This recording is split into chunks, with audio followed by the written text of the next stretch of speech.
তোমার আমার কল্পনার রাজ্যই হলো পড়শি ডায়েরি, যার অপর নাম ভালোবাসা।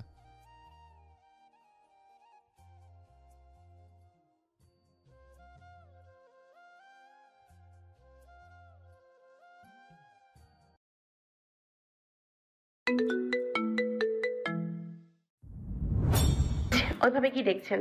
মারবেন আমাকে? সেই ছেলেটাকে যেভাবে মেরেছেন সেভাবে মারবেন? তাহসিন তাও কিছু বলে না। মার? যেই মেয়েটার সামনে তার রাগও হার মানে, সেখানে তার শরীরে আঘাত করা ইহকালে অসম্ভব। তার অন্তরাত্মা ছালাত করে উঠছে তানিয়ার প্রতিটি বাক্যে।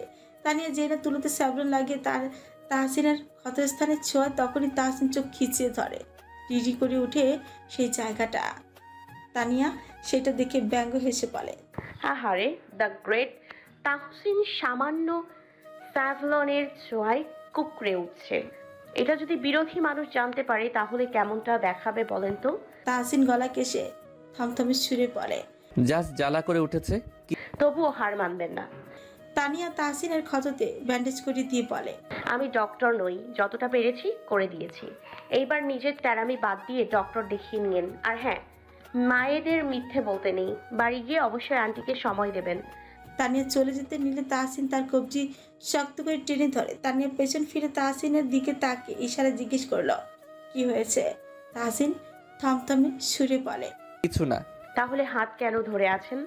তাহসিন ফট করে তানিয়ার হাত ছেড়ে দিল। কি মন চাইলো তার মেয়েটাকে নিজের কাছে রেখে দিতে। এসব পুরোপুরি সুস্থ। আজ তার খালাতো বোন এসেছে তাদের বাড়ি। দুজনের বন্ডিংটাও অনেক সুন্দর। রেশমের কাছে আজ তার একটা সন্ধ্যা কাটাবে কোনো এক ক্যাফেতে। রেশম প্রথমে না করে পরে রাজি হয়। দুজনেই রেডি হয়ে বেরিয়ে যায় কাঙ্ক্ষিত ক্যাফের উদ্দেশ্যে। ক্যাফের ইনার সাইডে তারা বসেছে। রুফটপ নাকি ফুল। ওইটার অর্ডার নিতে এলে তারা নিজের পছন্দ মতো 2 রকম খাবার অর্ডার দেয়। ওইটার অর্ডার নেওয়ার পর বলে, কথা ম্যাম 15 থেকে 20 মিনিট অপেক্ষা করতে হবে। আপনারা চাইলে রুফটপ ইউজ করতে পারেন, ওখানে ফটো সেশনও আছে। বলে ওইটার প্রস্থান করে।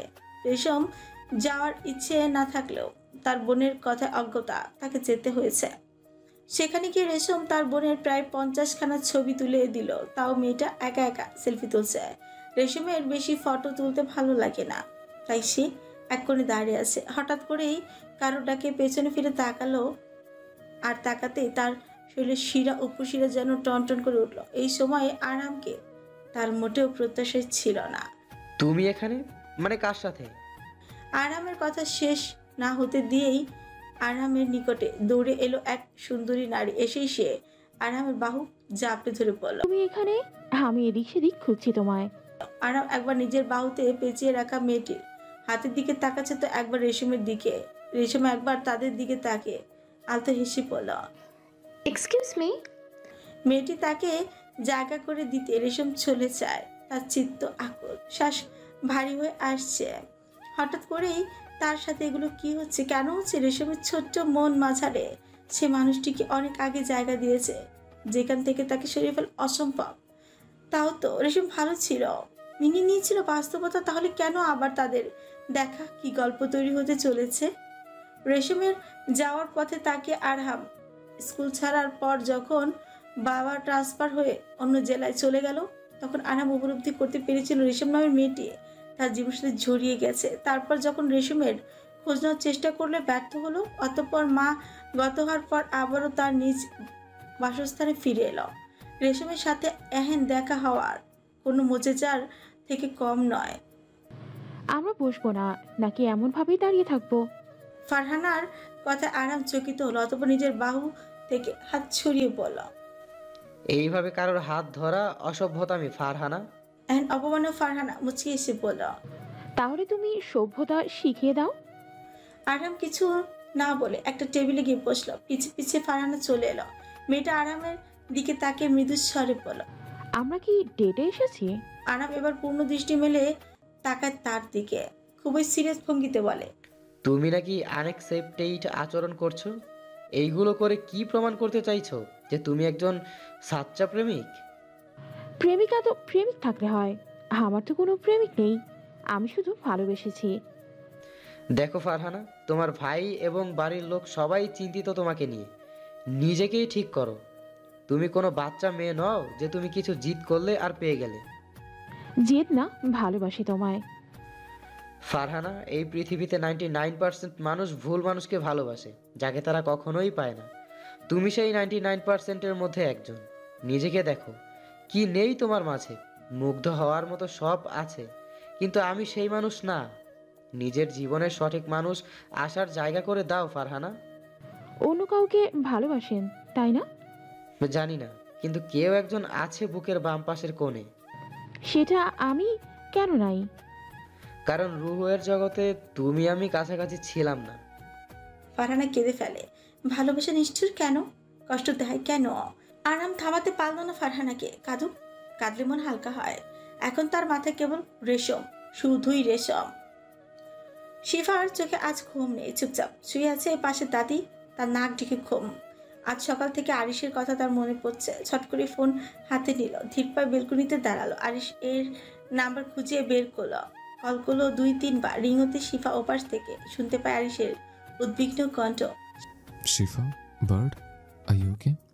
শরীর খারাপ লাগছে? মাথা ব্যথা হচ্ছে? ঠিক আছে তুমি? কথা বলো। শিফা কিছুটা ঠোঁট কামড়ে আদো আদো স্বরে বলে। ঠিক আছে আমি। আরে দীর্ঘশ্বাস ছাড়ে, থপ করে বালিশে মাথা রেখে বলে। ঘুমানি কেন এখনো? ঘুম আসছিল না। আপনি কি করছেন? সিঙ্গেল ছেলে এত রাতে কি করে শিফা? ম্যারিড হলে অন্য কিছু করতাম। শিফা ফ্রি কুচকে আরিশের কথা বুঝে লজ্জা একাকার হয়ে পড়ে। শুকনো ঢোক চিপে বলে, রেখে দিচ্ছি। খবরদার শিফা, ফোন কাটলে খবর আছে। ঘুম হারাম করেছে আমার। এখন যতক্ষণ পর্যন্ত না আমার ঘুম আসে ততক্ষণ কথা বলবে আমার সাথে। শিফা চকিত হলো, নাক টানলো। আরিশ ফোনের ওই পাশ থেকে শুনল সবটা। আজ রাতে আর ঘুম আসবে বলে মনেই হয় না। আজ শুক্রবার, জুম্মার নামাজের জন্য দলে দলে মানুষ হেঁটে যাচ্ছে মসজিদের উদ্দেশ্যে। আরিশ আজ বিশেষ করে কিছু কাজের ক্ষেত্রে বাইরে ছিল। আশেপাশে মসজিদের খোঁজ পেয়ে সেই দিকে গাড়ি বাঁকালো সে। সাদা পাজামা পাঞ্জাবিতে তাকে বেশ স্নিগ্ধই লাগছে। সেই রাতে তার হারমি বারের সাথে ঠিক কতক্ষণ ফোনালাপ চলেছে তা খেয়াল নেই, কিন্তু মনে আছে শিফার গভীর নিঃশ্বাসের শব্দ। মেয়েটা কথা বলতে বলতে ঘুমিয়ে পড়েছিল। আরিশ বিছানায় শুয়ে চোখ বন্ধ করে অনুভব করেছিল সেই নিঃশ্বাসের সুর। সেই দিন এরপর শিফার সাথে আর কথা হয়নি। মনের হাজারো হুমকির পরে বলেনি, নিজেকে এক প্রকার দমিয়ে রেখেছিল।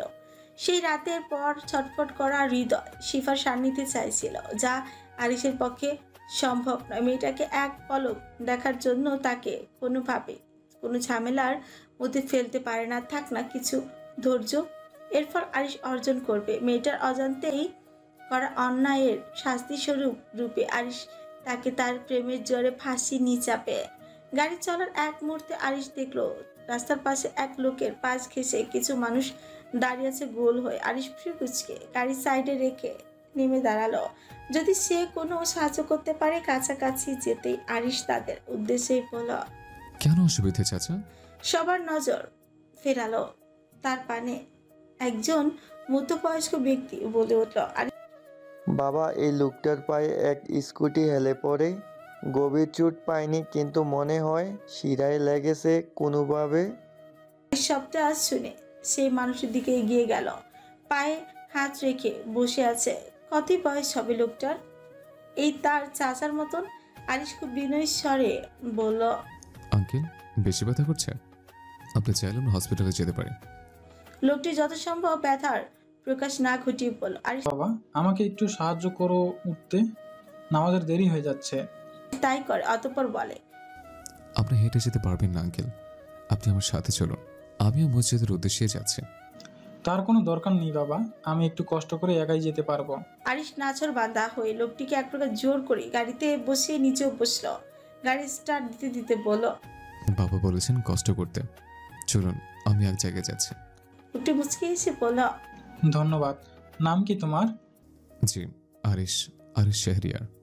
বাহ, পারিবারিক শিক্ষা নিখুঁত তোমার, যা আচরণেই প্রকাশ পাচ্ছে। কি করো তুমি বাবা? কিছুদিন হলো পড়াশোনা শেষ করেছে, নিজস্ব একটা ছোট্ট ব্যবসা আছে, কিন্তু আপাতত চাচুর আবদারে কলেজের অধ্যাপক আমি, যার মেয়াদ বেশি দিনের নয়। পার্মানেন্ট অধ্যাপক হয়ে যাও, মেধা আছে তোমার। আমার শিক্ষক হওয়ার ইচ্ছে নেই আঙ্কেল, আসলে ব্যবসায়িক বাবাকে ছোটবেলা থেকে দেখে ব্যবসার প্রতি ঝোঁক বেশি, কিন্তু চাচুর জন্য কলেজের বেশ কিছু দায়িত্ব সামলাতে হয় আমায়। আপনি কি করেন আঙ্কেল? আমারও একটা ছোট বিজনেস আছে ফার্নিচারের। আল্লাহ তোমার সহায় হোক বাবা। তাদের কথার মাঝে তারা উপস্থিত হলো মসজিদে। ভাগ্যিস এখনো নামাজ শুরু হয়নি। আরিশ লোকটিকে নামতে সাহায্য করে। অতঃপর দুইজনই মসজিদে প্রবেশ করে, পাশাপাশি দাঁড়িয়ে নামাজ আদায়ও করে। শেষে সবার সাথে কোলাকুলি এবং মিষ্টিমুখ করে বেরিয়ে আসে মসজিদ থেকে। লোকটি কে? আরিশ বলে। আমি আপনাকে বাড়ি ড্রপ করে দেবো আঙ্কেল, আসুন আমার সাথে। তুমি অনেক করেছো বাবা, এই বায়ে আমি ম্যানেজ করে নেব। ম্যানেজ করতে হবে না, আসুন আমার সাথে। লোকটিকে আরিশ বলে। অগত্যা লোকটির সাথে এলো আরিশের। আরিশ তাকে ঠিকানা জিজ্ঞেস করে সামনে এগিয়ে যায়, কিন্তু কিছুক্ষণ পরে আরিশ উপলব্ধি করতে পারলো অন্য কিছু। এই রাস্তা তো যত এগোচ্ছে আরিশের হৃদ মাঝারে ততই ঢেউ খেলে যাচ্ছে। একটা সময় লোকটি গাড়ি থামাতে বলে। আরিশ হতভম্ব বাড়িটির দিকে তাকিয়ে বলে, এটা আপনার বাড়ি আঙ্কেল? হ্যাঁ, আসো এবার আমার সাথে, আমায় ধরো। জি জি আঙ্কেল।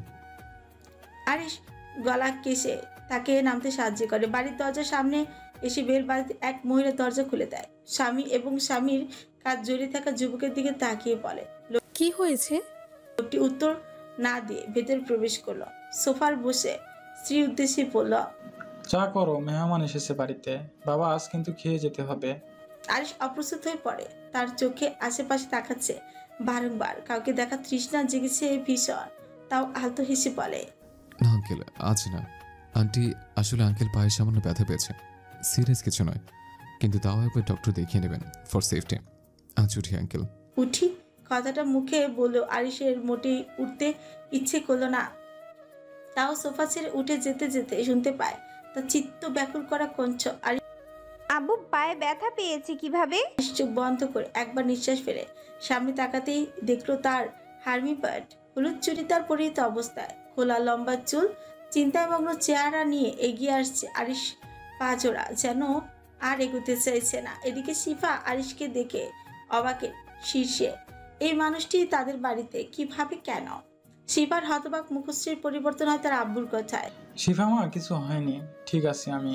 এই ব্যাপারটা যদি সাহায্য না করতো তাহলে বাড়ি কিভাবে ফিরতাম আমি জানি না। মসজিদের আশেপাশে কোনো রিক্সা স্ট্যান্ডও নেই।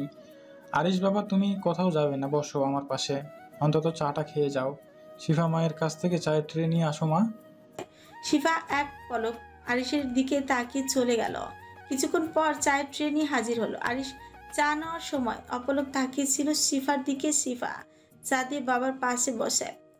কি রে শাহজাদ, কি হয়েছে তোর পায়ে? এই ছেলেটা কে? বয়স্ক মহিলা শিফার দাদি।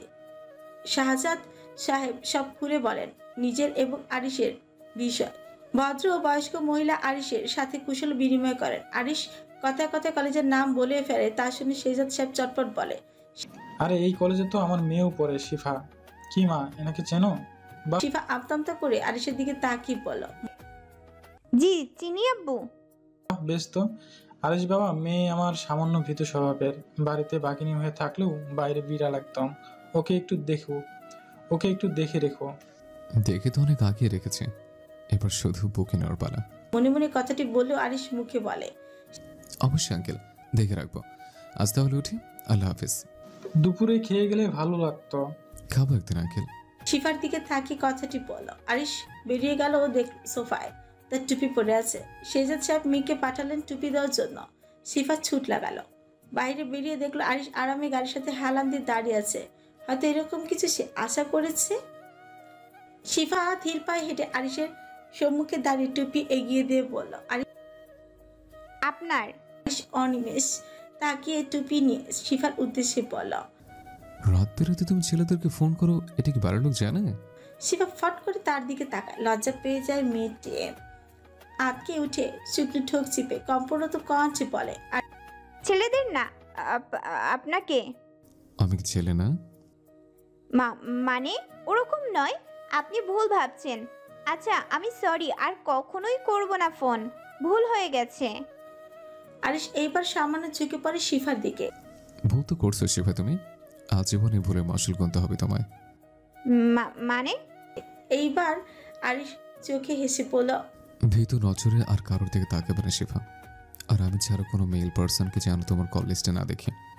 আরিশা আর কথা বাড়ায় না, গাড়ির দরজা খুলে ভেতরে বসতে যাবে কি তার আগে শিফা বলে ওঠে, আরিশ আব্বুকে সাহায্য করার জন্য ধন্যবাদ আপনাকে। পূর্ণ দৃষ্টিতে একবার শিফার দিকে তাকিয়ে গাড়িতে উঠে বসে, মনে মনে বলে, এই সাহায্যের বিনিময় তোমার আব্বু একদিন আমায় তোমায় দিবে। গাড়ির তেজ তীব্র, কিন্তু তা ধীর হয়ে একদম এসে দাঁড়ালো তানিয়ার পায়ের সামনে। তানিয়া যেন হকচকালো, ঘাবড়ালো গেল মেয়েটা, নিজের বুকে হাত রেখে ভারীকে নিঃশ্বাস পেল। কোন দিন কানা এটা? তানিয়ার মতো মানুষকে কি চোখে পড়ে না? খেপলো তানিয়া, তেড়ে গেল লোকটির গাড়ির দিকে, বলতে লাগলো, কোন দিন কানা হুতুম পেঁচা এটা? আমাকে কি চোখে পড়ে না? স্পাইডারম্যানের গ্রামের চাচাতো ভাই, রাস্তা কি তোর নানির? তানিয়া কি বললো এটা সে নিজেও জানে না, তাও নিজের ক্ষোভ প্রকাশ করলো। গাড়ির ভেতর তাকাতেই তার চোখ দুটো ছোট ছোট হয়ে যায়। তানিয়া তাহসিন খুব ধীর কণ্ঠে বলে, একটা কলেজ পড়ুয়া মেয়ে ও এরকম অদ্ভুত কথা বলতে পারে তা আমি তোমায় না দেখলে জানতেই পারতাম না। অনেক এনার্জি নষ্ট হয়েছে, পানি খাবে? তানিয়া মুখ বাকি বলো, সেই পানি আপনি নিজের চোখে মুখে দিন, তাহলে হয়তো সামনে পরিষ্কারভাবে দেখতে পাবেন। তাহসিন ক্ষীণ হেসে বলল, সব সময় ঝগড়া করার জন্য তুমি প্রস্তুত থাকো তাই না? জি না। আচ্ছা, অন্ধের মতো গাড়ি চালানো কি আপনার পেশা? আর আমায় দেখলে তোমার নাকের ডগায় রাগ আসা কি তোমার নেশা? তানিয়া হাঁ হয়ে রয়, অতঃপর নিজেকে সামলে বলে, আমিও কার সাথে কথা বলছি? ইস, তোমারও চোখে প্রবলেম। আমার মতো টকবগে সুদর্শন যুবককে চোখে দেখতে পাচ্ছ না? তাহসিনের কণ্ঠে হতাশা। তানিয়া অবাক হয়, নিজের তারিফ কেমন নিজেই করছে। কেউ বলবে এটা সেই ছেলে যে কিনা রাগলে লঘুমানব রূপ নেয়? তানিয়া কি সেই দিনের কথা ভুলেছে? মোটেও না। তাহসিন রুদ্ধশ্বাস ছাড়ে বলল, এখানে কি করছো? কাজ ছিল কিছু। কি কাজ? আপনাকে কেন বলবো? গাড়িতে বসো। না, আমি একাই যেতে পারবো। তানিয়া, গাড়িতে বসতে বলেছি। এই মুহূর্তে এখানে কোনো গাড়ি পাওয়া মুশকিল। তার উপর আসার সময় দেখে এলাম শহরে র্যালি বেরিয়ে রাস্তাঘাট জ্যাম। মিথ্যা, এটা যাহা মিথ্যা কথা বলল তাহসিন। তার বলা একটা কথা সত্যি নয়। তাহসিন কোনো কালে মিথ্যুক ছিল না, কিন্তু আজ সে মিথ্যে বলেছে। অবাক করার বিষয়, যেখানে তার একটা ধমকি কাফি ছিল তানিয়াকে নিজের গাড়িতে তোলার, সেখানে মেয়েটার ধমক তো দূরের কথা, কঠিন কথাও বলতে পারে না সেই মেয়েটাকে। তাহসিন, এটা যেন তাহসিনের এক অন্য রূপ, অসম্পূর্ণ অনন্য রূপ, যেই রূপ কেবল তানিয়া নামক মেয়েটার কাছে প্রকাশ পায়। তাহসিনের কথায় তানিয়া কিছুটা দমে গেল। আশেপাশে তাকালে অতঃপর খুব ধীর গতিতে তাহসিনের গাড়িতে উঠে বসলো গোপনে হাসে ছেলেটা। গাড়ি চলতে থাকে, তানিয়া চুপচাপ বসে। তার কেমন জানি লাগছে, কেমন পেটে সুরসুরি হচ্ছে। তানিয়া একবার তাহসিনের দিকে তাকিয়ে আবার সামনে তাকায়, সামান্য গলা কেসে থমথমে কঞ্চে বলল, আপনার হাতের ব্যথা কমেছে? ডক্টর দেখিয়েছিলেন? তাহসিন শেষের প্রশ্নের জবাবে বলল, না, দরকার পড়েনি। তাহসিনের উত্তরে তানিয়া অবাক হলো, চোখে মুখে ফুটে উঠল খিটখিটে ভাব। তানিয়া দেখেছিল তাহসিনের ক্ষত, সেটা এমনি এমনি সেরে ওঠার কথা না। তানিয়া কপালে ভাঁজ ফেলে বলল, কি ভাবেন আপনি নিজেকে? যেমন আমি তেমনই। ও, ইউ মিন রুড, অ্যারোগেন্ট, বদমেজাজি, বেয়াদব টাইপের। তাহসিন তানিয়ার কথায় হেসে উঠল। তাহসিনের সামনে যেখানে কে উচ্চ স্বরে কথা বলতে ভয় পায়, সেখানে এই মেয়ে তাকে কিনা ধমক দিচ্ছে। নিজের জীবনে এই নারীর স্বাগতম জানালো তাহসিন। এই জলে তারা নেয় নারীকে, সে আর যেতে দেবেই না। হাসির কি করলাম? হাসিরই তো। আমার থেকে ভালো তো তুমি আমায় চেনো। তানিয়া কিছু বলল না। গাড়ি থামলো জ্যামে। তানিয়া মাথা বার করে আগে পিছে দেখলো, অতঃপর বিরক্ত হলো। ফোনের সময় দেখে নিল একবার, সাথে সাথে ফোন এলো। তানিয়ার বাবা কল দিয়েছে। তানিয়া ঝটপট ফোন রিসিভ করলো। হ্যাঁ, দিয়েছি আন্টিকে, আসছে, একটু সময় লাগবে, অটোতে আছে। তানিয়া শেষের কথা শুনে তাহসিন ফ্রুকুচকে ফেললো। তানিয়ার দিকে তাকালো, শেষে কিনা তার এত দামি গাড়ি, অটো। কি আর করা এই সবের মাঝে কারোর শব্দে তানিয়া তাহসিন দুজনেই জানলার দিকে তাকালো। তানিয়া মুহূর্তে উজ্জ্বল হাসি ফুটিয়ে বলল, আরে ফুলি, তুমি এখানে? তুমি তো অন্য জায়গায় ফুল বেচো, তাহলে এখানে কেন আজ? শেষের কথাটি সামান্য চিন্তা নিয়ে বলো তানিয়া। ফুলি উচ্ছ্বাস কণ্ঠে বলল, আপা, ওই রাস্তায় কাজ চলে, তাই এখানে ফুল দেবো আপা? সব ফুল দাও। কণ্ঠ শুনে ফুলি এইবার তাহসিনকে লক্ষ্য করে।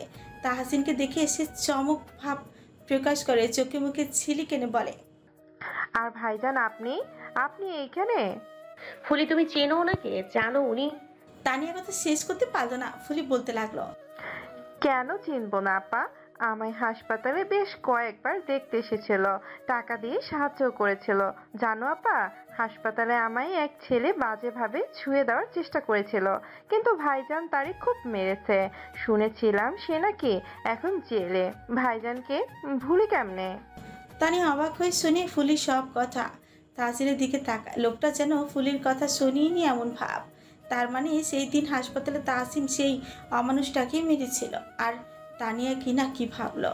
তানিয়া এই সব ভাবনা চিন্তা দীর্ঘ হলো না, পর মুহূর্তে জোয়াল তার শক্ত হলো। তাহসিন এতক্ষণে ফুলির কাছ থেকে সব ফুল কিনে ফেলেছে, বিনিময়ে 3 গুণ টাকা দিয়েছে। ইতিমধ্যে গাড়ি চলতে শুরু করেছে।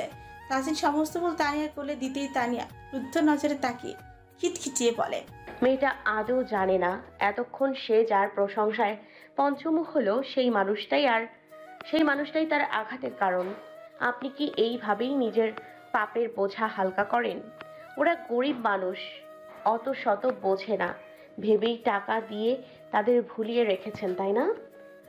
তাহসিন সবটা শুনে শান্ত হয়ে কিছুই বলল না। সে মেয়েটাকে কিছু বলতে মন চাইল না। এই ভুল বোঝা মেয়েটাতে চায় না। তার দিকে কেউ তাকিয়ে সাহসীভাবে কথা বলে, নির্ভীক আচরণ করে, এটাই তো তাহসিনকে আনন্দ দেয়। তানিয়া দেখলো নিজের বাড়ির রাস্তায় এসে পড়েছে, তাই বলো, আর এগোতে হবে না, এখান থেকে আমি একাই চলে যাব। সাহায্যের জন্য ধন্যবাদ। তাই করলো তাহসিন, কিন্তু টন্ট মেরে বলল, কি ব্যাপার তেজস্বী? তানিয়া পাড়ার মানুষের ভয় পায়? ভয় নয়, বদনাম। মেয়ে মানুষ হলো সাদা কাপড়, হালকা দাগ লাগলেই সেটা ঝকমক করে ওঠে। তাহসিন শুধু দেখলো তানিয়াকে। মেয়েটার কথার মাঝে মাঝে কেমন বিশাল ওজনের হয়। তানিয়া ফুলগুলি সিটে রেখে নেমে দাঁড়ালো, কাঁধে ব্যাগ তুলে বলল, ধন্যবাদ আজকের জন্য আর সেই দিন বাঁচানোর জন্য। মানুষের 2 পিঠ থাকে, তাই আমি আপনার সাহায্যই মনে রাখবো। তাহসিন চেয়ে রইল তানিয়া যাওয়ার পানে। কি ভেবে আলতো হেসে চোখ বন্ধ করে সিটে এলিয়ে দিল। ফুলগুলি একবার ছুঁয়ে গাড়ি ছুটালো বাড়ির উদ্দেশ্যে। মেলা ফুল নিয়ে বাড়িতে প্রবেশ করতে তাহসিনের মা অবাক। ছেলে এত ফুল পেল কোথায়? তাহসিন মায়ের দিকে একবার তাকিয়ে সিঁড়ি বেয়ে রুমের দিকে যেতে যেতে বলল, মা, আমাদের বড় ফ্লাওয়ার বাসটা আমার রুমে পাঠাও তো। কেটে গেছে বেশ কিছুদিন। আজ মিলিয়ে কলেজ প্রায় 8 দিন বন্ধ। সেই দিনের পর থেকে আরো 2 দিন বন্ধ থাকবে। রাত তখন কয়টা হবে? এই ধরো 8:30। ফোনের কুট শব্দে তানিয়া বিরক্তি প্রকাশ করে। ওয়াশরুম থেকে বেরিয়ে কোনো রকম হাত মুছে ফোন রিসিভ করে। অপরিচিত নাম্বার দেখে তানিয়া খানিক অবাক হয়, তবু কানে ধরে হ্যালো বলতে ওই পাশ থেকে ভেসে আসে পুরুষালী কঞ্চ। মিস তানিয়া বলছেন? জি, আপনি কে? ইয়াজ বলছি। কে? আমি ঠিক চিনলাম না। Police inspector Yaz. মনে নেই আপনি রিপোর্ট লিখিয়েছিলেন হিট অ্যান্ড রান কেসের জন্য? তানিয়া সামান্য মাথায় জোর দিতেই তার মনে পড়লো ফুলির কেসটার কথা। অতঃপর রাগে অগ্নিশর্মা হলো মেয়েটি। শুভ্র মুখমণ্ডল লালিমা দেখা দিল। এক প্রকার তিথি উঠলো মেয়ে, গলার স্বর ছাঁচালো করে বলল, কিরকম পুলিশ আপনারা? আপনাদের কাজ আসলে কি আপনারা জানেন? ন্যায় ও অন্যায়ের পথে পার্থক্য করতে পারেন না, তাহলে কিসের পুলিশ হলেন? সেই হিট অ্যান্ড রান কেসের দোষী ব্যক্তি এখনো নিজের মতো ঘুরে বেড়ায়। আপনারা কি করেন? কমলা লেবু? সামান্য হকচকালো। সে পুলিশ তো না, মানে কনফিউজড সে মেয়েটির এহেন কথায়। তাও নিজেকে সংযমী করে গোছালো ভাবে বলল, আপনি কি বলছেন মিস তানিয়া? সেই হিট অ্যান্ড রান কেসের আসামি তো এখনো জেলে। সে ঘুরে বেড়াবে কি করে? তানিয়া ফ্রুকুচকে ফেলে, কিছু বুঝতে না পেরে বলল, মানে এটাই যে আসামি জেলে। অপরাধী তাওজিন আহমেদ বুখারীর ড্রাইভার ছিল। তিনি নিজে এসে তাকে আমাদের হাওয়ালে করে গিয়েছিলেন। মানে ফুলিকে সে তাহসিন হিট করেনি? না, গাড়ি তার ড্রাইভার চালাচ্ছিল। ইভেন সেই সময় তাওজিন গাড়িতেই ছিল না, ড্রাইভার নতুন। সে হিট করে ভয় পেয়ে পালিয়ে গেছিল। তানিয়া যেন আকাশ থেকে পড়ল। তার কথা বলার ভাষা হারালো, যেন বুক ধুকধুক করছে। তার অজান্তে তার দ্বারা ভুল হয়েছে। সেটাকে সে সবার সামনে চর মেরেছিল, যেখানে তার কোনো দোষী ছিল না। অপরাধ বুকে ভুগতে লাগলো তানিয়া। একই করলো সে। তানিয়ার ভাবনা চিন্তার মাঝে ইয়াজ বলে ওঠে, মিস তানিয়া আছেন? জি জি। আসল কথা বলি, যার জন্য আপনাকে ফোন করা, তাহসিন আহমেদের ড্রাইভার মানে অপরাধী এখনো জেলে। তার বাড়ির লোক বারবার থানায় আসে বেল করাতে, কিন্তু আমরা তা করতে পারি না, কারণ কেস আপনি করেছেন। ছেলেটির বাড়িতে তার মা এবং বোন আছে, ছেলেটি তাদের বাড়ির সব। তাই যদি আপনি চান তাহলে ছেলেটি জেল থেকে ছাড়া পেতে পারে। ছেলেটির বাড়ির লোকের অনুরোধে আমি আপনাকে কল করেছি। তানিয়া সামান্য খারাপ লাগে, বলে, আমায় কি করতে হবে?